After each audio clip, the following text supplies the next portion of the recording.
শক্তিশালী সেই যাকে জীবনের কঠিন যুদ্ধ কখনো টলাতে পারে না। জীবনে মহৎ কিছু অর্জন করতে হলে ভয়ের চোখে চোখ রাখতে হয় রোজ, তবেই অর্জন করা যেতে পারে জীবনে মহৎ কিছু। বিগত সময়গুলোতে এমন বহু মানুষ হয়েছে নানাভাবে নির্যাতন আর হয়রানির শিকার।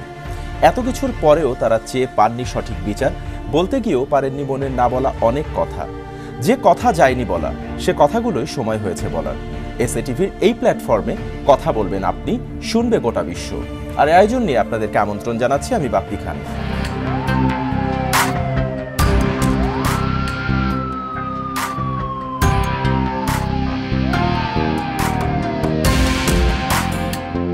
আজ আমাদের সাথে কথা বলার জন্য আমন্ত্রিত অতিথি হিসেবে স্টুডিওতে উপস্থিত রয়েছেন বাংলাদেশ হেফাজতে ইসলামের যুগ্ম মহাসচিব আজিজুল হক ইসলামাবাদী।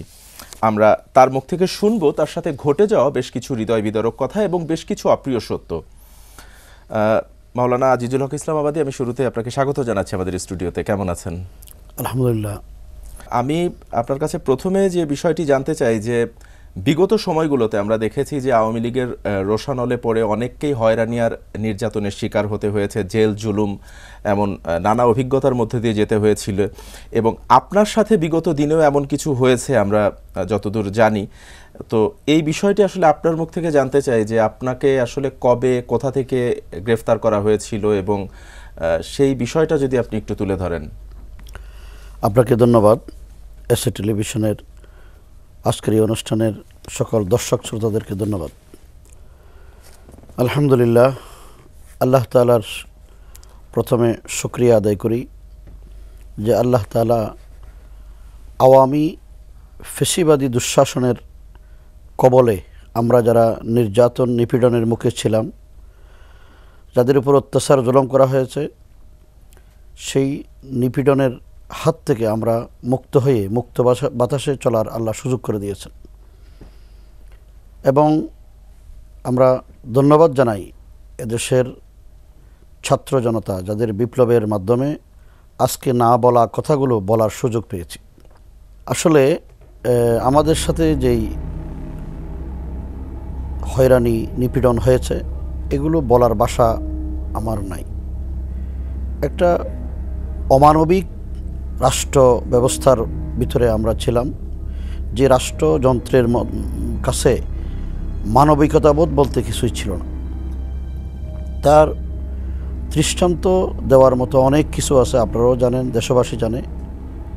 তবে এদেশের একজন নাগরিক হিসেবে আমার নাগরিক যে অধিকার, আমার সাংবিধানিক যে অধিকার, একজন মানুষ হিসেবে আমার যে অধিকারটুকু রাষ্ট্রের পাওয়া আমার জন্য প্রযোজ্য, বিগত 16টি বছর আমরা সব অধিকার থেকে বঞ্চিত হয়েছি। হেফাজতে ইসলাম একটি অরাজনৈতিক ধর্মীয় সংগঠন। রাজনৈতিক কোনো উচ্চাবিলাস হেফাজতের ছিল না, নাই। কিন্তু এরপরও হেফাজতের দায়িত্বশীলদেরকে, আলেম ওলামাদেরকে আওয়ামী লীগ কেন এত হয়রানির শিকার করলেন, এত নির্যাতন নিপীড়ন করলেন, তার পিছনে অনেক রহস্য লুকায়িত আছে। প্রথম কথা হচ্ছে যে হেফাজতে ইসলাম একটি দেশপ্রেমিক, ইমানদার, আলেম ওলামা, দিনদার নাগরিকদের সংগঠন। আমরা সবসময় ভারতীয় আধিপত্যবাদ এবং ভারতীয় ষড়যন্ত্রের কবলে যে আমাদের রাষ্ট্রের সব স্তম্ভ যে ভারতের ষড়যন্ত্রের কারণে নিশ্চিহ্ন হয়ে যাচ্ছে, এখান থেকে মুক্ত করার জন্যে হেফাজতে ইসলাম সবসময় প্রতিষ্ঠা লগ্ন থেকে সোচ্চার ছিল, ভূমিকা রেখেছেন। সে কারণেই আওয়ামী ফেসিবাদী এই নব্য লেডি ফেরাউনের দল এবং তার সরকার আমাদের উপর অত্যাচার জুলুম করেছে। 2013 সালে আমাদের উপর কি অত্যাচার করেছে এটা দেশবাসী, আন্তর্জাতিক বিশ্ব জানে। এদেশের নাগরিক হিসেবে আমি আমার অধিকার, আমার কথা বলার যে অধিকার, আমার রাষ্ট্রের ভৌগোলিক সীমারেখা অক্ষুণ্ণ রাখার জন্য, স্বাধীনতা সার্বভৌমত্বকে রক্ষা করার জন্যে যেটা বলা প্রয়োজন আমরা সেটা বলার চেষ্টা করেছি। কিন্তু মোদির বিরুদ্ধে কথা বলার কারণে আমাদেরকে তারা হয়রানির শিকারে পরিণত করেছে। আমাদের 2021 সালের 26শে মার্চ মোদি এদেশে আগমন করেছে, কিন্তু রাষ্ট্রযন্ত্রের শক্তির সাথে মোকাবেলা করার শক্তি তো আমাদের নাই। আমরা নাগরিক হিসেবে এই সন্ত্রাসী মুসলমানদের রক্তের যার হাত রঞ্জিত প্রতিবাদ জানিয়েছি, আমরা তার প্রতিবাদ করেছি। আমাদের কোনো কর্মসূচি ছিল না তার প্রতিবাদে, হেফাজত ইসলাম কোনো কর্মসূচি দেয় নাই, কিন্তু আমরা সাংবাদিক সম্মেলন করে আমরা আমাদের প্রতিবাদ জানিয়েছি। আপনাদের প্রতিক্রিয়াটা আমরা ব্যক্ত করেছি। সবচেয়ে বড় দুঃখের কথা হলো জনগণের ট্যাক্সের পয়সায় যে গোয়েন্দা সংস্থার কর্মকর্তারা বেতন খায়, জনগণের ট্যাক্সের পয়সায় যে পুলিশ কর্মকর্তারা তাদের পরিবার চালায়, তারাই ষড়যন্ত্র করে গোপন মিটিং করে হেফাজতে ইসলামকে কিভাবে জঙ্গি সন্ত্রাসী বানানো যায় সেই নীল নকশা তারা করেছেন। এই নীল নকশার কারণেই যেখানে 26 তারিখ কোনো আমাদের কর্মসূচি ছিল না, সেখানে বাইতুল মুকাররমে নিজেরা হাঙ্গামা লাগিয়ে মারামারি লাগিয়ে একটা সিচুয়েশন তৈরি করে হাটাদারি মাদ্রাসার ছাত্রদেরকে বের করে কোনো কারণ ছাড়া বিনা কারণে হাটাদারির ওসি 70-80 জন ছাত্র যখন মিছিল নিয়ে থানার সামনে গেলেন, বিনা কারণে তিনি গুলি করে আমাদের 60 জন ভাইকে শহীদ করেছেন। আপনি কি তখন চট্টগ্রামে? আমি তখন চট্টগ্রামে ছিলাম। আমাদের দায়িত্বশীলরা যার যার জায়গায় ছিলেন। এটা হলো একটা সাজানো নাটক। যে সমস্ত পুলিশ কর্মকর্তারা করেছে, আমরা তাদের বিরুদ্ধে আন্তর্জাতিক অপরাধ ট্রাইব্যুনালে মামলা করেছি।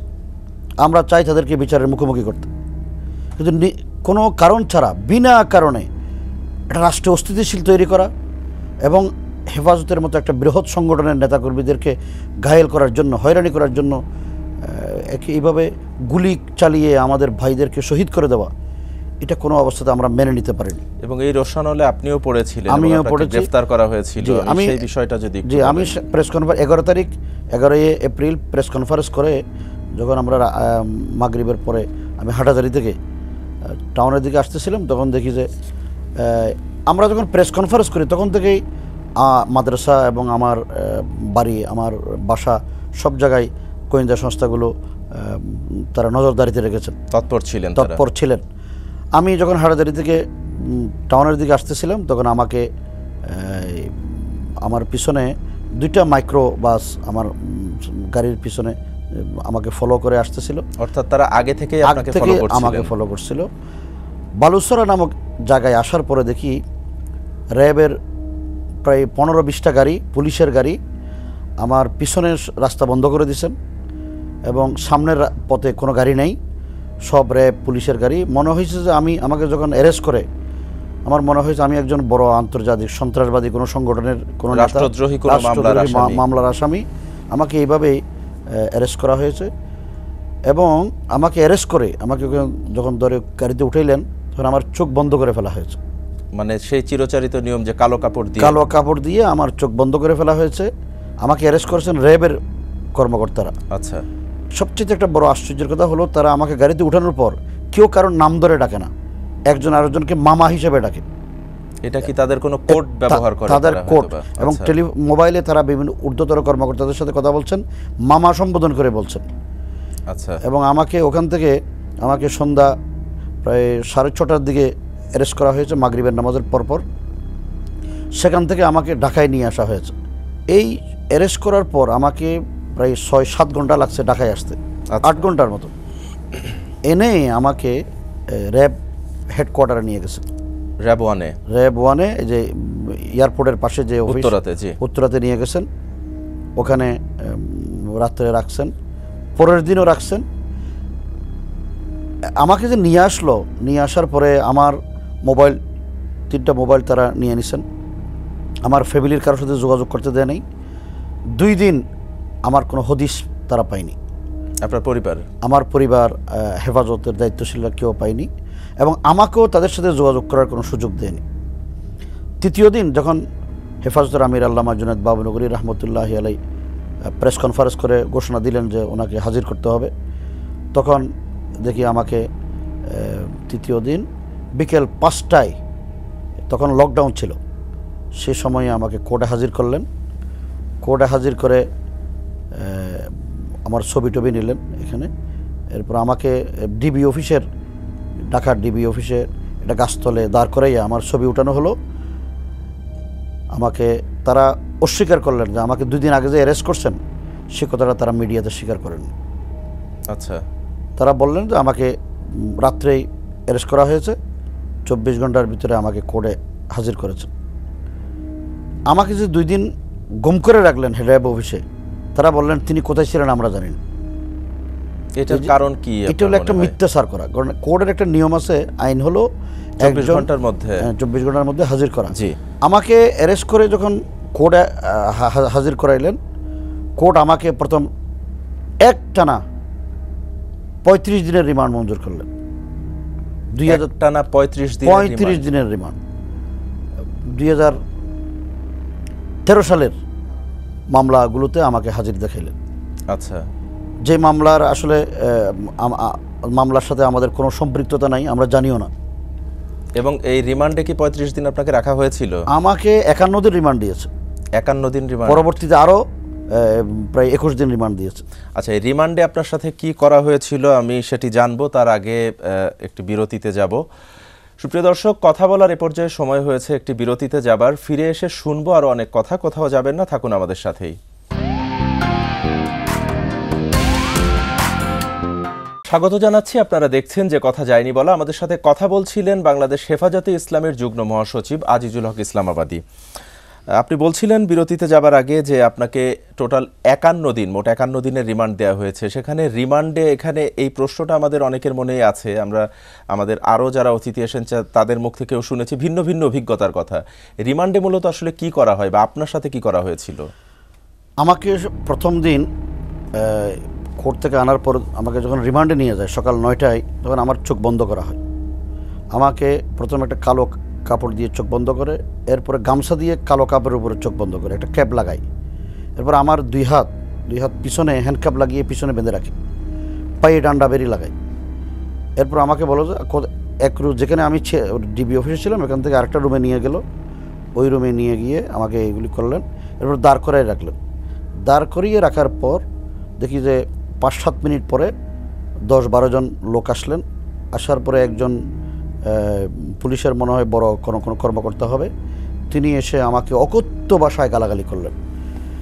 এমন অকথ্য ভাষায় গালাগালি আমাদের দেশে যারা ডোম বলে, যারা একেবারে সমাজের সবচেয়ে লো লেভেলের মানুষ, তাদেরকেও কোনো সময় এরকম গালাগালি করতে দেখিনি।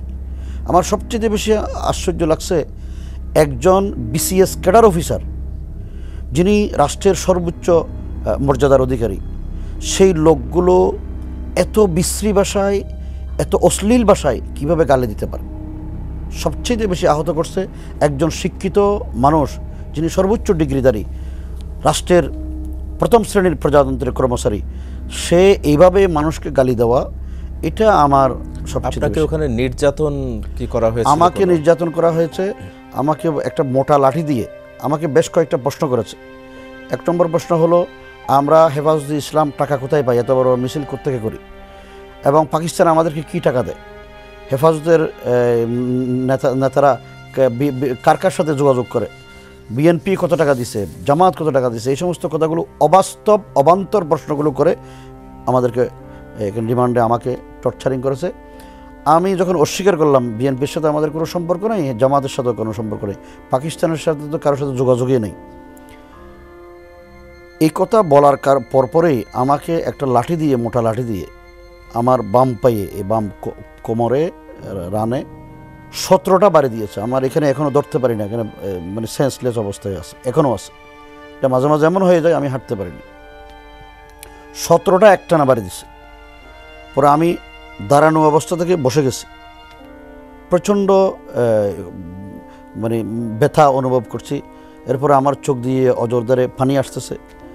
আমি যখন সেন্সলেস হয়ে পড়ে গেছি, তখন তার যে লাঠি দিয়ে বাড়িটা বন্ধ হয়েছে। এর আগ পর্যন্ত আপনার উপরেই নির্যাতন চলেছে? এই নির্যাতন চলছে প্রায় আধা ঘন্টার কম না।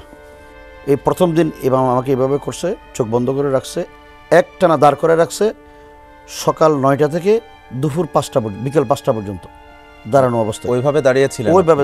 আমার যখন সেন্সলেস হয়ে গেছে তখন আমাকে পানি দেওয়া হয়েছে, মাথায় চোখে পানি দিছে 2 জন ভাই। পরে আবার আমাকে যখন স্বাভাবিকভাবে আমি চেয়ারে বসছি, তখন আমাকে আবার দাঁড় করে রাখছে। এইরকম 5টা পর্যন্ত দাঁড় করে রাখছে।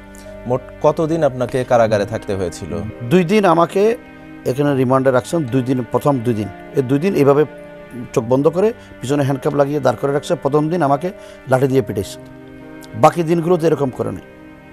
ঢাকাতে রমনাতে আমি যে কয়েকদিন আমি ডিবি অফিসে ছিলাম, আমার কোনো কাপড় চোপড় আমাকে দিতে, এক পায়জামা এক পাঞ্জাবি নিয়ে আমি ওখানে ছিলাম। আমাকে এমনভাবে যখন রাখছে, আমার এই বাম হাত ফুলে আমার পাঞ্জাবি ছিঁড়ে গেছে, এরকম অবস্থা। এখন হাত লাগতে পারি না, এই অবস্থা। তারা এত নির্দয়, এত নিষ্ঠুর, এত নির্মম আচরণ করে। পরিবারের সাথেও তো না, আমি আরো বলি, আমার 51 দিন নয়, এই 51 দিন রিমান্ডে আমার কারোর সাথে আমার যোগাযোগ করতে দেয় নাই। ডিবি অফিসে যে কয়দিন ছিলাম, আমার কোনো কাপড় চোপড় আমাকে দেয়নি। ডিবি অফিস থেকে যখন আমাকে পল্টন থানায় নিয়ে আসলো, তখন আমার ফ্যামিলির সাথে আমি যোগাযোগ করতে পারি। এর আগের সময়টা পর্যন্ত মনে হয়েছিল আপনার কখনো পরিবারের সাথে আর যোগাযোগ করতে পারবেন? আমি মনে করি না যে আমি যোগাযোগ করতে পারবো, এই আপনি বেঁচে থাকবেন কিনা সেই বিষয়টা নিয়ে সংশয় ছিল আমার। কারণ যেই টর্চারিং আমাদের উপর হয়েছে, একটা হলো মানসিকভাবে ভেঙে পড়েছি, দ্বিতীয় নম্বর হলো শারীরিক টর্চার। এটা তো অতুলনীয়। আমি এদেশের দেশবাসীকে এবং প্রশাসনকে, সরকারকে বলবো, কেউ যদি অপরাধী হয়, তার অপরাধ প্রমাণিত হওয়ার আগে পুলিশ অফিসার কাউকে গালি দিতে পারে না। এত বড় বড় অফিসারগুলো কীভাবে ডোমের মতো গালি দেয়, এটা অত্যন্ত একটা রাষ্ট্রের জন্য অত্যন্ত ক্ষতিকর বিষয়। আমাকে এরপরে যখন চিটাং নিয়ে আসলেন রিমান্ডে, চিটাং আমাকে 6 দিন রিমান্ডে রাখছেন। 6 দিন 6 রাত আমাকে পিছনে হ্যান্ডকাপ লাগিয়ে চোখ বন্ধ করে একটা ছোট্ট রুমে 4 জন সশস্ত্র পুলিশ পাহারায় আমাকে দাঁড় করে রাখছে। বসতে দেয় নাই, ঘুমাতে দেয় নাই। 4 দিন 4 রাত, 6 দিন 6 রাত, 6 দিন 6 রাত এভাবে দাঁড়ানো ছিলাম। নামাজ পড়তে দেয় নাই। আমি 4 ওয়াক্ত নামাজ একসাথে পড়তাম এশারের সময়। এরপরে ফজরের সময়, এই যে কোনো রকম রাত্রে তারা ক্লান্ত হয়ে যেতেন, ফজরের সময় নামাজ পড়ে একটু বসার সুযোগ পেতাম, আধা ঘন্টা 20 মিনিট এরকম। অর্থাৎ তারা নির্যাতন করতে গিয়ে নিজেরাই ক্লান্ত হয়ে যেতেন। এইরকম অবস্থায় গেছে। এবং সবচেয়ে বড় সমস্যা হলো, আমাকে যারা এই কাজটা করছে তার নাম হলো কেশব চক্রবর্তী। আমি একটা সংগঠনের গুরুত্বপূর্ণ দায়িত্বশীল। আমাকে কোনোদিন চেয়ারে বসতে দেয়নি। এবং এই যে মতিঝিল থানায়, কী হয়, রমনা থানায় দাঁড় করে রাখছে, চেয়ারে বসতে দেয়নি। ডান্ডা বেরি লাগাইছে, কোমরের রশি লাগাইছে, দড়ি লাগিয়ে আমাকে এখান থেকে নিয়ে গেছে যেন আমি একজন বড়। আপনার অপরাধটা তারা কি বলেছিল যে আপনাকে এইভাবে নির্যাতন? আমার কোনো অপরাধ নাই। অপরাধ একটাই, সেটা হলো হাসিনার বিরুদ্ধে আমরা কেন কথা বলি, হেফাজতে ইসলাম কেন আন্দোলন করে, মোদির বিরুদ্ধে আমরা কেন আন্দোলন করছি। রাষ্ট্র চালাইতে হলে সবাইকে লাগে, মোদি তাদের বন্ধু, কেন আমরা তাদের বন্ধুর সাথে বিরুদ্ধে অবস্থান নিয়েছি। এটাই হলো আমাদের অপরাধ, এটাই মূল অপরাধ, আর কোনো অপরাধ নেই।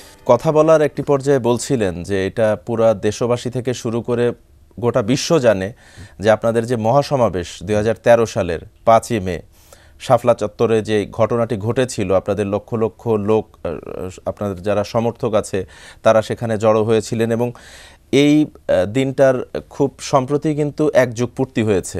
অর্থাৎ 2013 সালে ঘটনাটি ঘটেছিল, 1 যুগ পূর্তি হয়েছে। এবং আমরা সকাল থেকে ওই দিন আমরা যারা দেখেছিলাম যে আপনাদের নেতাকর্মীদের সাথে আওয়ামী লীগের একটি সংঘর্ষ সকাল থেকেই চলছিল, এবং আপনাদেরকে ওখানে সরানোর ব্যাপারে বেশ কয়েকবার আওয়ামী লীগ মানে সরকার থেকে তারা পদক্ষেপ নিয়েছিল। সর্বশেষ রাতে যে সাবেক প্রধানমন্ত্রী ছিলেন শেখ হাসিনা, তার নির্দেশে আইন শৃঙ্খলা বাহিনী আপনাদের উপরে যে অপারেশন যেটি চালায়, এইটা নিয়ে এখনও কিন্তু আসলে অনেকের মনে ধোঁয়াশা রয়েছে যে সঠিক ব্যাখ্যাটা আসলে কি, কারণ ওই দিন আসলে কি হয়েছিল। আমি এই যে শাপলা চত্বরের ঘটনার বর্ণনার আগে একটা কথা বলি। আমি 2 বছর জেলে ছিলাম। জি। কত নির্দয়ভাবে আমাদেরকে রাখা হয়েছে মৃত্যুদণ্ডের ফাঁসির আসামির ছেলে, কন্ডেম সেলে। এখানে আমাদেরকে 24 ঘন্টা লকআপে রাখছেন, বের হতে দিতেন না। আমরা 24 ঘন্টা লকআপে ছিলাম। আমার সাথে আমার ছোট ছোট বাচ্চা, আমার স্ত্রী, আমার মা, তাদের কারোর সাথে আমি 2 বছরের মধ্যে 1 সেকেন্ডের জন্য আমাকে দেখা করতে দেয়নি। আমার সাথে তারা সাক্ষাৎ করতে পারেন। এবং আমার স্ত্রী আমাকে যখন চিটাং কোর্টে হাজির করে, তখন আমার সাথে দেখা করতে আসছে, কিন্তু তাদেরকে আমার সাথে দেখা করতে দেয়নি। আমার বৃদ্ধ মা জেল গেটে এসে ফেরত গেছে। এরকম অবস্থা করছে তারা। বিষয়গুলো আসলে আপনি নিজেই যেটি ফেস করেছেন, আপনি আসলে জানেন যে কতটা খারাপ সময়ের মধ্যে দিয়ে গেছেন। তো এই যে আপনাদের যে ঘটনাটি বলছিলাম 2013 সালের 5ই মে শাপলা চত্বরে, এই বিষয়টা এটা সকাল থেকে আসলে কি হয়েছিল? আমরা যতদূর দেখেছি যে আওয়ামী লীগের সাথে কয়েক দফা সংঘর্ষ হয়েছিল, গোলাগুলি হয়েছে, কিন্তু আপনাদের কয়েকজন শহীদও হয়েছিল, কিন্তু তারপরেও আপনাদের সমাবেশ কিন্তু চলছিল, আপনারা চালিয়ে যাচ্ছিলেন। এরপরও আপনাদের রাজপথ থেকে সরাতে মধ্যরাতে যে কঠোর হলো, যে প্রধানমন্ত্রী শেখ হাসিনার নেতৃত্বাধীন আইন শৃঙ্খলা বাহিনী তারা যে অপারেশন চালালো, এখানে আসলে কি হয়েছিল মূলত? হেফাজতুল ইসলাম, আমরা তো সুনির্দিষ্ট কিছু দাবি দেওয়া নিয়ে সরকারের 13টি দাবি নিয়ে আমরা সরকারের কাছে এই মহাসমাবেশের ডাক দিয়েছিলাম। আমাদের প্রোগ্রাম ছিল ঢাকা অবরোধ করা, কিন্তু ঢাকা অবরোধ করতে এসে আওয়ামী লীগ, যুবলীগ, র্যাব, পুলিশের কিছু দলবাস সদস্য মিলে নানা জায়গায় আমাদের উপর আক্রমণ করলেন এবং তারা বিভিন্ন নিজেরা ঘটনা ঘটিয়ে এটার দায়ভার আমাদের উপর তুলে দেওয়ার চেষ্টা করেছেন। বিশেষ করে যাত্রাবাড়ি, ধোলাই, এই যে বাবুবাজার ব্রিজ, এইদিকে ঢাকার যে প্রবেশগুলোতে গুপ্ত হামলা করে আমাদের ভাইদেরকে আহত করেছেন এবং অনেককে শহীদ করেছেন। সকাল থেকে যে আপনি যেটা বললেন, সকাল থেকে যে হামলা শুরু হয়েছে, এটা সকাল থেকেই শুরু হয়েছে। আমাদের লোকজন যখন বাবুবাজার ব্রিজ থেকে ঢাকার দিকে আসতেছিলেন, তখন দিনের 10টা, 10:30 এই সময়ে তারা গুলি করেছেন এবং অসংখ্য ভাই তারা আহত হয়েছেন।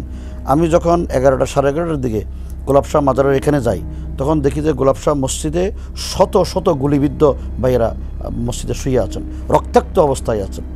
এবং আমাদের লোকজন যখন বাইতুল মোকাররমের দিকে আসতেছিল, তখন আওয়ামী লীগের এই বঙ্গবন্ধু এভিনিউ এদিকে আমাদের লোকজনকে ধরে নিয়ে গিয়ে এমন নির্দয় নিষ্ঠুরভাবে তারা মেরেছেন, অনেককে পুরা শরীর তেতলে করে দিয়েছেন। এখানে এমনভাবে মারছেন, একজনের চেহারার এই বাম পাশ একবার তেতলা হয়ে গেছে, রক্তে লাল হয়ে গেছে। এবং তারা নিজেরা, দেবাশিস রায় নামে এক আওয়ামী যুবলীগের কর্মী, বাইতুল মোকাররমের বই মার্কেটে আগুন ধরিয়ে, যেখানে কোরআন শরীফ বিক্রি করা হয়, এই অভিযোগটা আপনাদের বিরুদ্ধে, আমাদের বিরুদ্ধে, এই দেবাশিস রায় আগুন ধরিয়ে এখানে পুড়িয়ে দিয়েছেন, কিন্তু তার দায়ভার হেফাজতের কাঁধে উঠিয়ে দিয়েছেন। এই মিথ্যাচার করাটা হলো আওয়ামী লীগের স্বভাবজাত চরিত্র। এবং আপনাদের বিরুদ্ধে আওয়ামী লীগের অভিযোগ ছিল সে সময় আমরা 50টির মতো যানবাহনে আমরা কোনো যানবাহনে, আমাদের কোনো ভাই দোকানে আগুন দিয়েছেন, আমরা কোনো সময় কোনো যানবাহনে হাত দিই না। আমাদের লোকজনের মধ্যে সেই চরিত্র নাই। মানুষের ক্ষতি করা, রাষ্ট্রের কোনো সম্পদের ক্ষতি করা, এটা ইসলাম সমর্থন করে না, আমরাও সমর্থন করি না। কিন্তু আওয়ামী লীগ এটা রাজনৈতিক ফায়দা নেওয়ার জন্যে তারা নিজেরা বই পুরে আমাদের কাঁধে কোরআন পড়েছি বলে আমাদের বিরুদ্ধে মিথ্যা অভিযোগ দিয়ে আমাদের বিরুদ্ধে মামলা করেছেন এবং গাড়ি নিজেরা ভাঙচুর করে এর দায়ভার আমাদের উপর দিয়েছেন।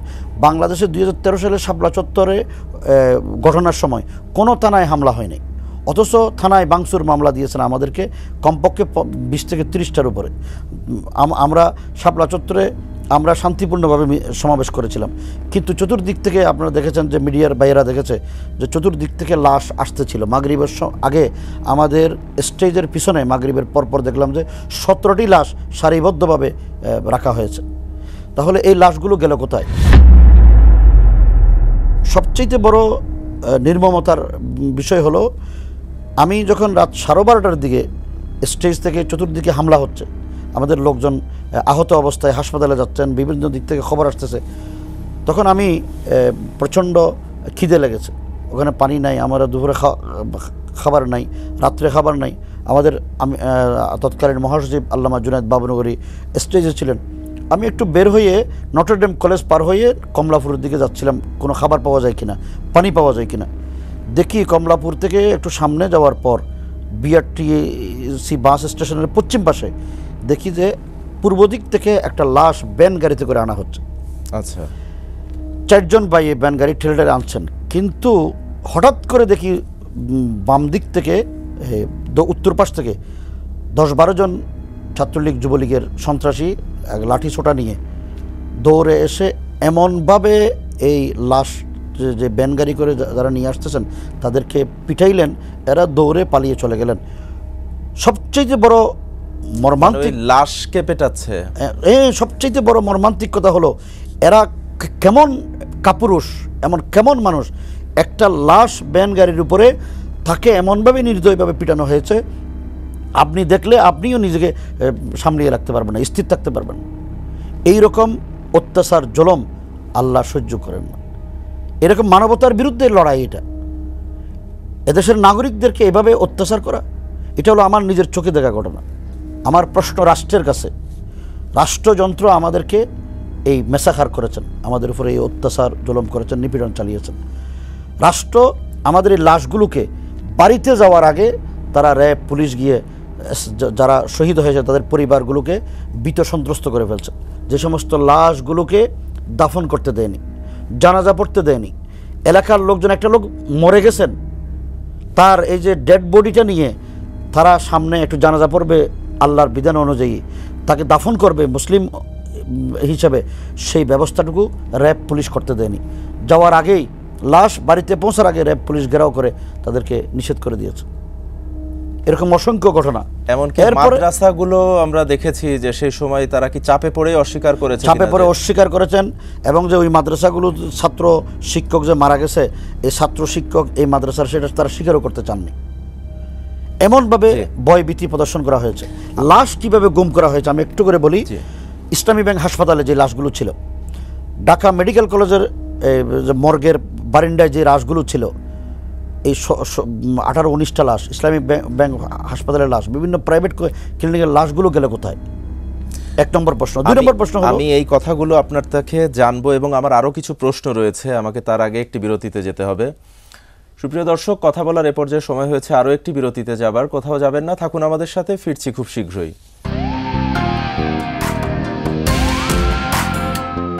আপনারা দেখছেন যে কথা যায়নি বলা, আপনাদেরকে আরও একবার স্বাগত জানাচ্ছি। আমাদের সাথে কথা বলছিলেন বাংলাদেশ হেফাজতে ইসলামের যুগ্ম মহাসচিব মাওলানা আজিজুল হক ইসলামাবাদী। আপনি সেদিন যে হেফাজতে ইসলামের যে প্রোগ্রামে 5 তারিখে 2013 সালে 5-6-2 দিন আপনি ঘটনার বর্ণনা দিচ্ছিলেন যে লাশগুলো কোথায় গেল, এবং আমি আপনাকে আরও একটি বিষয় মনে করিয়ে দিতে চাই যে ওই সময় কিন্তু যে সাবেক প্রধানমন্ত্রী শেখ হাসিনা উনি কিন্তু সংসদে দাঁড়িয়ে বলেছিলেন যে আপনাদের নেতাকর্মী বা সমর্থকেরা গায়ের রং মেখে শুয়েছিল, পুলিশ দেখে পরে তারা দৌড় দিয়েছে, সেখানে সেদিন কোনো গুলি চালানো হয়নি এবং কাউকে হত্যা করা হয়নি। এই বিষয়টি নিয়ে কি বলবেন? আসলে শেখ হাসিনার চরিত্র হলো মিথ্যা বলা। আওয়ামী লীগ একটা মিথ্যাবাদী দল। এই মিথ্যার উপর ভর করেই এই জাতিকে পুরা 16টি বছর তারা মিথ্যাচার করেছেন, জাতির সাথে মিথ্যার উপর ভিত্তি করে রাষ্ট্র ক্ষমতা চালিয়েছেন। মিথ্যাচার করে এদেশের রাজনৈতিক অরাজনৈতিক সব পক্ষকে তারা হয়রানির শিকার করেছেন।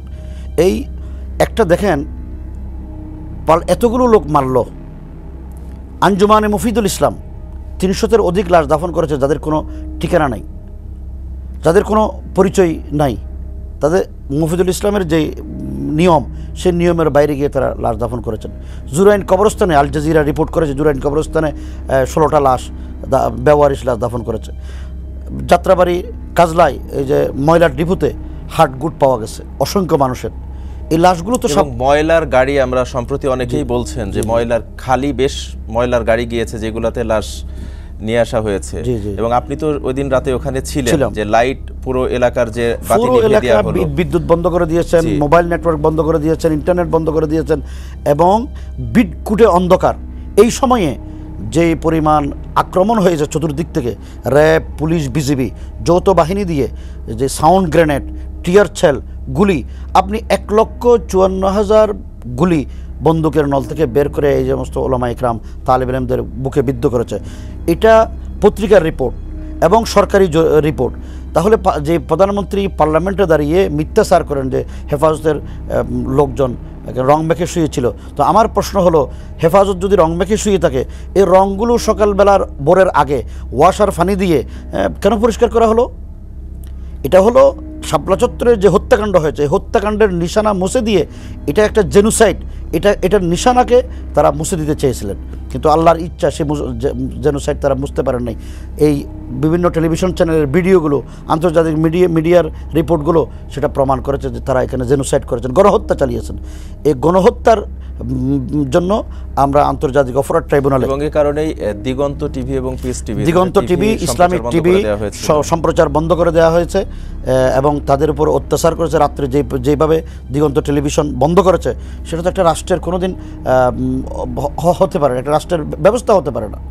এটা রাষ্ট্রযন্ত্রকে তারা এভাবে মানুষের উপরে জুলুম করেছেন রাষ্ট্রযন্ত্র ব্যবহার করে। এবং আপনি যে লাশের কথা বলছিলেন, যে সারিবদ্ধ লাশ, আপনি আপনার নিজের চোখে দেখা যে বিষয়গুলো, আপনার ধারণা মতে বা আপনি সেদিন ওখানে উপস্থিত ছিলেন, কি পরিমাণ মানুষ সেখানে মারা হয়েছে বলে আপনার মনে হয়? আমার ধারণা মতে শত শত মানুষ শহীদ হয়েছেন, কিন্তু তাদের লাশ তারা এমনভাবে গুম করেছেন, পরিবারের লোকজনও জানে না কোথায় শহীদ হয়েছেন, কীভাবে শহীদ হয়েছেন। এবং ইদানিং সাম্প্রতিক সময়ে আমরা অনেক শহীদদের তালিকা আমরা সংগ্রহ করতে যাচ্ছি। আমরা দেশবাসীকেও বলবো, আপনাদের সন্তান, আপনাদের ছেলে, আপনাদের পরিবারের কোনো লোকজন যদি শাপলা চত্বরে শাহাদত বরণ করে, আপনারা সঠিক তথ্য আমাদেরকে জানান। আমরা এত বেশি ভয়ভীতি প্রদর্শন করেছে, এখন যে আমরা মামলা করেছি, আমাদের লোকজন সাহস করে মামলা দেওয়ার সাক্ষী দিতে আসতে চাচ্ছে না, যে আবার কী ঘটে যায়, আওয়ামী লীগ নিয়ে আবার আসে, আবার কোন বিপদে পড়ে। এই যে কেমন নির্যাতন দেখেন। আমি জেলে গেছি, আমার পরিবার, আমার আত্মীয় স্বজন, আমার নানার বাড়ির আত্মীয় স্বজন, শ্বশুর বাড়ির আত্মীয় স্বজন, আমার খালা ফুফু, তাদের আত্মীয় স্বজন সবাইকে হয়রানি করা হয়েছে। এরকম আমি না, সবাইকে, সকলের পরিবারের। এবং ওই দিন হচ্ছে আপনাদের মাওলানা আহমেদ শফিকে ঢাকার একটি মাদ্রাসা থেকে চট্টগ্রামে পাঠানো হয়, এবং সেদিন কিন্তু পুলিশ খুব জোর দিয়েই বলেছিলেন যে তাকে গ্রেফতার করা হয়নি, তিনি স্বেচ্ছায় চলে যাচ্ছেন, এবং উনিও আসলে নেতাকর্মীদেরকে শান্ত থাকার নির্দেশ দিয়েছিলেন। আসলে এটার নেপথ্যে কী ছিল? এটার নেপথ্যে হলো গভর্নমেন্টের একটা চক এঁকেছিলেন, একটা পরিকল্পনা করেছিলেন কীভাবে হেফাজতকে মেসাকার করে দেওয়া যায়। আল্লামা আহমদ শফিকে পুলিশি পাহারায় সেই মাদ্রাসায় আটকিয়ে রাখা হয়েছিল এবং তাকে শাপলা চত্বরে আসতে দেওয়া হয়নি। আমাদের পরিকল্পনা ছিল তিনি শাপলা চত্বরে আসবেন এবং কর্মসূচি ঘোষণা করবেন, দোয়া মুনাজাত করে শেষ করে দেবেন। আমাদের তৎকালীন মহাসচিব আল্লামা জুনায়েদ বাবুল নগরী বারবার বলছেন, এই রাত্রে চতুর্দিকে আমাদের উপর হামলা হচ্ছে, আমাদের লোকজন আহত হচ্ছে, এই অবস্থায় আমরা যদি মাঠ ছেড়ে দিই তাহলে আমাদের লোকজন রাতের অন্ধকারে আরও বেশি ক্ষতিগ্রস্ত হবেন, লাশ পড়বে, রক্তাক্ত হবে, মানুষ আহত হবে। যুবলীগ, ছাত্রলীগ, পুলিশ, র্যাব যেভাবে হামলা শুরু করেছেন, আমরা সকালবেলা আল্লামা আহমদ শফি আসলে আমরা দোয়া মুনাজাতের মাধ্যমে সমাপ্তি ঘোষণা করব। কিন্তু সরকার তার পরিকল্পনা অনুযায়ী রাতের অন্ধকারে আমাদের উপরে ক্র্যাকডাউন চালিয়েছেন। এটা কিভাবে বলবো, আপনি ওই সময় যদি এইটা আসলে আপনার কি মনে হয়, এটার কারণটা কি? আপনারা তো একটি শান্তিপূর্ণ গণসমাবেশেরই ডাক দিয়েছিলেন, তাহলে এই হত্যাযজ্ঞ চালানোর পেছনে আসলে কারণটা কি মনে হয়? পেছনে হলো আওয়ামী লীগ তো একটা অবৈধ রাষ্ট্র ক্ষমতায় ছিল অবৈধভাবে। এই অবৈধভাবে ক্ষমতায় থাকার জন্য দেশে যদি সন্ত্রাসবাদী সংগঠন, জঙ্গিবাদী সংগঠন, হেফাজত একটা বৃহৎ সংগঠন, এটা যদি মাঠে থাকে তাহলে আওয়ামী লীগ ক্ষমতা হারানোর ভয় ছিল। আমরা তো আসলে ক্ষমতা নেওয়ার জন্য আন্দোলন করি নাই, আমরা আমাদের সুনির্দিষ্ট দাবি নিয়ে আন্দোলন করছি। আওয়ামী লীগ এই আশঙ্কায়, তাদের যে চোরের মনে যে পুলিশ ভাব, এই পুলিশি ভাবের কারণে তারা হেফাজতকে প্রতিপক্ষ মনে করেছেন এবং হেফাজতে ইসলামের এই উত্থানকে আন্তর্জাতিক বিশ্বের কাছে জঙ্গি সন্ত্রাসী বানিয়ে ক্ষমতাকে দীর্ঘায়িত করার যে একটা পরিকল্পনা, সেই জন্য এই মেসাহার করেছে। এবং এটার কারণেই বোধহয় আমরা বিগত সময় দেখেছি যে যারা দাড়ি টুপিওয়ালা লোক দেখলেই তাদেরকে বিভিন্নভাবে জঙ্গি আখ্যা দেওয়া হয়েছে, সন্ত্রাসী আখ্যা দেওয়া হয়েছে। আপনি আশ্চর্য করবেন, মাদ্রাসার ছাত্রকে ধরে নিয়ে গিয়ে 7 মাস 8 মাস গুম রেখেছেন, আলেমদেরকে গুম রেখেছেন। এরপরে কোথাকার জঙ্গলে নিয়ে গিয়ে বলা হচ্ছে যে 8 মাস পরে তাকে এখানে জঙ্গি ট্রেনিং অবস্থায় পাওয়া গেছে, জঙ্গি বই পাওয়া গেছে। এইরকম অসংখ্য অগণিত ঘটনা আমি আপনাকে বলতে পারবো, যেটার রাষ্ট্রের খরচ করে র্যাব কর্মকর্তারা রাষ্ট্রের হাজার হাজার কোটি কোটি টাকা খরচ করে হেলিকপ্টারে করে এখানে বাঁশখালীর জঙ্গলে পাহাড়ের ভিতরে গিয়ে জঙ্গি নাটক সাজিয়েছেন, অথচ তাদেরকে ধরেছেন হাটাজারি থেকে 17 জন। এখানে অনেক ছাত্র যাদের বয়স 15-এর নিচে, যারা এখনও জঙ্গি কী জিনিস, সন্ত্রাসী কী জিনিস এগুলি বুঝার বয়সও হয় নাই, সেই রকম নিষ্পাপ কিছু অপ্রাপ্ত বয়স্ক ছেলেদেরকেও তোরে জঙ্গি বানিয়ে। আচ্ছা, এই 2013 সালের যে 5 মে আপনাদের এই সমাবেশের দিন, যদি আপনার পরিবারের কথা জানতে চাই, যে সেদিন আসলে সারা দেশের মধ্যে যে একটা অস্থিতিশীল অবস্থা ছিল, গোলাগুলি হচ্ছে, চতুর্দিকে মারামারি হচ্ছে, রাতে অপারেশনটা চালানো হলো, আপনার পরিবার নিশ্চয়ই খুব দুশ্চিন্তায় ছিল অন্য সকলের মতো। পরিবারের সাথে যোগাযোগ কিভাবে হয়েছিল, বা ওই দিন আসলে আপনি কি অবস্থার ভেতর দিয়ে গেছেন? আমি সারা রাত্র এই আমাদের পরিবারের লোকজন টেনশনে ছিলেন, অস্থিরতায় ছিলেন। রাতে যখন আমাদের উপরে আক্রমণ শুরু হয়, যখন দৌড়ে পালানোর সময় আমার মোবাইলটা আমি হারিয়ে ফেলি। যখন মোবাইল সংযোগ বিচ্ছিন্ন ছিল। দৌড়ে পালানোর এটা মানে কি রাতে যখন গোলাগুলি হয় আমি তখন ঘটনাটা যদি একটু বলেন। আমি আমার নিজের চোখে দেখা ফকিরাফুলের দিক থেকে, আমি নটরডেম কলেজের পাশে ছিলাম, ফকিরাফুলের দিক থেকে। এটা কয়টার দিকে আনুমানিক? রাত তখন 2:30 3টা প্লাস হবে, 2:30 2টার পরে। আচ্ছা। তখন দেখি যে 3-4টা স্তরের মানে লাইন, পুলিশ, র্যাব, বিজিবি, এরপরে আরও বিভিন্ন বাহিনী, সাথে আওয়ামী লীগ, যুবলীগ, তারা একসাথে ফায়ার করে, সাউন্ড গ্রেনেড নিক্ষেপ করে, টিয়ার সেল একসাথে 3টা টিয়ার সেলও নিক্ষেপ করছে, গুলিও করছে, সাউন্ড গ্রেনেড ফুটিয়েছেন। মানে একটা আতঙ্কবিধি। আজকে যে ইসরায়েল যে গাজার উপর যেভাবে টর্নেডো বোমা মেরে একটা অবস্থা তৈরি করছেন, ঠিক তেমনিভাবে ওই দিনের দৃশ্য যদি মনে হয় আপনার সেরকমই মনে হয়। ওই সময়টা আপনি তখন কোথায় অবস্থান? তখন আমি নটরডেম কলেজের সামনেই, তখন তো আগে ছিল যুগান্তর অফিস, নয়া দিগন্ত অফিস, ওই জায়গায় ছিলাম। পরে আমার একজন ভাই, আমি যখন একেবারে মাটিতে লুটিয়ে পড়ি, তখন আমাকে একজন ভাই ধরে নয়া দিগন্ত অফিসের এদিক দিয়ে নিয়ে গেলেন। পরে ক্রাপসিবল গেট বন্ধ করে দিয়েছেন। বন্ধ করে দেওয়ার কারণে আর পুলিশের দিকে ঢুকতে পারেনি, কিন্তু টিয়ার সেল নিক্ষেপ করছে ওই এলাকায়। ভিতরে টিয়ার সেলের গন্ধে মনে অস্থির অবস্থায় আমরা পড়ে গেছি, যেন মনে হয়েছে যে শ্বাস বন্ধ হয়ে যাবে, এরকম অবস্থা তৈরি হয়েছে। এবং ওই দিন আপনি নিজের চোখে যে লাশগুলি দেখেছেন পরবর্তীতে, এই পরিবারগুলো কারোর সাথে কি আপনারা যোগাযোগ করতে পেরেছেন এখন পর্যন্ত? হ্যাঁ, আমরা বেশ কয়েকটি পরিবার, যে সমস্ত লাশগুলো পরিবারের কাছে হস্তান্তর হয়েছে, যারা পেয়েছেন তাদের বেশ পরিবারের সাথে আমরা যোগাযোগ করেছি। যশোরে, চট্টগ্রামে, কক্সবাজারে, কুমিল্লায় এবং ব্রাহ্মণবাড়িয়া, নরসিংদী, সব জায়গায়, মোটামুটি প্রায় জায়গায় আমরা যোগাযোগ করেছি। আচ্ছা, এই যে মাদ্রাসাগুলো তো তখন চাপে পড়ে তাদের মুখ বন্ধ রেখেছিলেন এবং তারা অস্বীকার করেছেন তাদের মাদ্রাসা থেকে কোনো ছাত্র যায়নি, তো এখন কি তারা আপনাদেরকে সহযোগিতা করছেন কিনা, তথ্য দিচ্ছেন কিনা, বা আসলেই কি ওই দিন মাদ্রাসার ছাত্ররা শহীদ হয়েছিলেন? অনেক মাদ্রাসার ছাত্র শহীদ হয়েছে, তালিকা আসতেছে। তো আমরা ইতিমধ্যে একটা স্মারক গ্রন্থ করেছি, ওখানে বেশ শহীদের তালিকা আমরা দিয়েছি। আচ্ছা, এখন এই যে যারা শহীদ হয়েছিলেন তাদের পরিবারের সাথে তো আপনারা যোগাযোগ করছেন? আমাদের যোগাযোগ আছে, অনেক পরিবার এখন সাহস করে কথা বলার চেষ্টা করছেন। কিন্তু সেদিন যে আসলে আপনাদের বিরুদ্ধে আওয়ামী লীগের যে অভিযোগ ছিল, আপনারা ভবন ভাঙচুর করেছেন, 50টির মতো গাড়ি ভাঙচুর করেছেন, বইয়ের দোকানে আগুন দিয়েছেন যেখানে পবিত্র গ্রন্থ কোরআন শরীফও ছিল, এবং বিভিন্ন মিডিয়াতে দেখানো হয়েছে, এটা হলো আমাদের বিরুদ্ধে একটা সম্পূর্ণ মিথ্যা প্রপাগান্ডা, মিথ্যাচার। আমি তো চ্যালেঞ্জ করে বলি যে মতিঝিলে এতগুলো ব্যাংক, এতগুলো বিল্ডিং, হেফাজতের যে 15-20 লাখ মানুষ মতিঝিলে ছিল, তো সারা অবরোধের সময় প্রায় 60-70 লাখ মানুষ ছিল। এই 15-20 লাখ মানুষের মধ্যে একটা যদি একজন ডিল চুড়ে মতিঝিলের একটা বিল্ডিং থাকতো, একটা বিল্ডিংয়ের গ্লাসও তো কোথাও ভাঙা হয়নি, এরকম কোনো দৃশ্য কি আছে? 2-1টা ভাঙছেন, এটা আওয়ামী লীগ এবং পুলিশরা হেফাজতের নামে বদনামি করার জন্য, হেফাজতকে দোষারোপ করার জন্য, হেফাজতকে ঘায়েল করার জন্য তারা এই আওয়ামী যুবলীগরা দাড়ি টুপি পরে ভেঙে তারা আমাদের উপর এই দায় চালায়। এত লাশ এই অল্প সময়ের মধ্যে, অর্থাৎ আপনি যেটি বলছিলেন কিছুক্ষণ আগে যে অপারেশনটা মধ্যরাতে চালানো হয়েছিল, ওই দিন কিন্তু অনেকেই আতঙ্কিত ছিলেন, অত্র এলাকার বা আশেপাশে যে মানুষজন ছিলেন সবাই আতঙ্কে ছিলেন যে নেটওয়ার্ক বন্ধ করে দেওয়া হয়েছে, লাইট অফ করে দেওয়া হয়েছে। এই যে অপারেশনটা চালানো হলো, এত মানুষকে নির্বিচারে মারা হলো, এই অল্প সময়ের মধ্যে তারা এই লাশগুলোকে কিভাবে গায়েব করলেন? এটা তাদের আগের থেকে, পূর্ব থেকে পরিকল্পনা ছিল।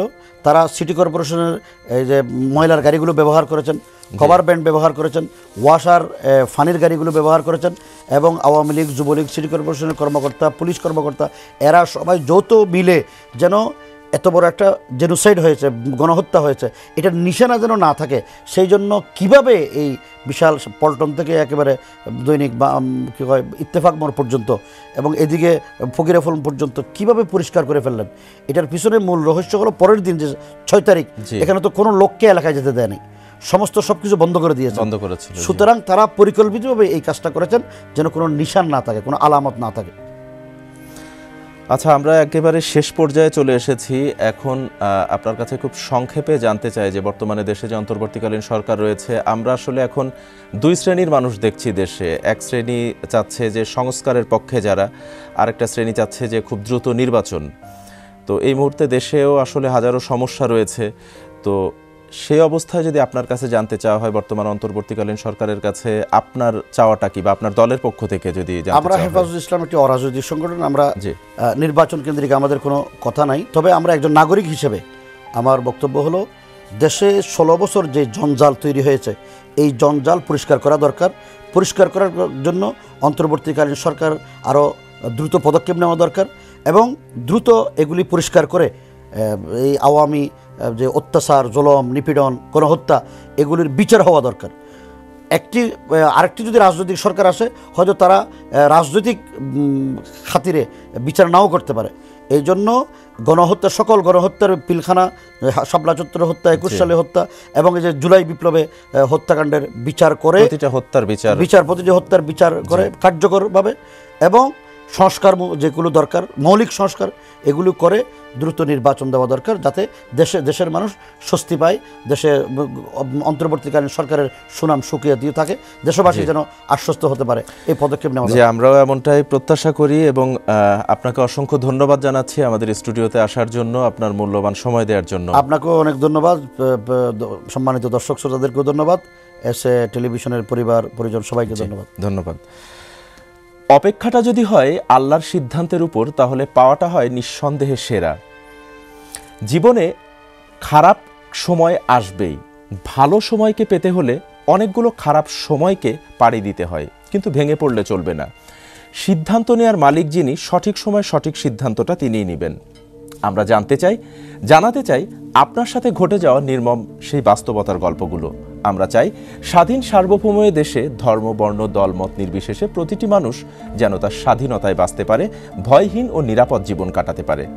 আপনার সাথে ঘটে যাওয়া যে কোনো হয়রানি কিংবা নির্যাতনের কথা এসএ টিভির এই প্ল্যাটফর্মে এসে বলতে যোগাযোগ করুন স্ক্রিনে দেয়া নাম্বারে, অথবা মেইল করুন যে কথা যায়নি বলা @gmail.com এই মেইলে। আজ বিদায় নিচ্ছি, ফিরছি আগামী বুধবার ঠিক রাত 9টায় নতুন কোনো অতিথি নিয়ে, বলতে না পারা নতুন কিছু কথা নিয়ে।